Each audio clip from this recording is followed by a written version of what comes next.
कैसन बात? नया साल आवे वाला बनू। वाओ नया साल में कमाल होखे वाला बा। वाओ दादी औरी मम्मी भगवान जी से आशीर्वाद मांगले बारी लोग। कैसन आशीर्वाद मांगले बाड़ी लोग?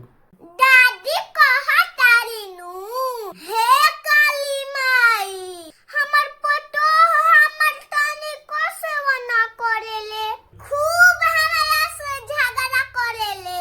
ऐसन आशीर्वाद दो ए काली माई कि नया साल में हमर पतो खूब हमर सेवा करे, खूब हमर बात माने, तारा के लुगा चढ़ाई में काली माई।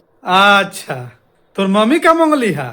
मम्मी कहा तारी नु, हे काली माई बुढ़िया के झगड़ा कइला से हम तंग हो गइल बानी। दिन भर मलेटी फाड़ के चिचियात रहेले।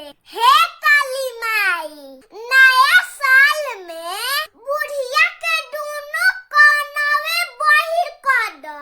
बुढ़िया बहिर हो जाई नु त हम कतनो गाड़ी देम ओकरा सुनाई ना बुढ़िया के सुनाई ना बुढ़िया झगड़ा करी। हे काली माई बुढ़िया के दोनों कान बहिर कर देबू नु त तहरा के घी औरी खिचड़ी चढ़ाई। हे प्रभु हे हरि राम कृष्ण जगन्नाथ प्रेमानंद, ये क्या हुआ?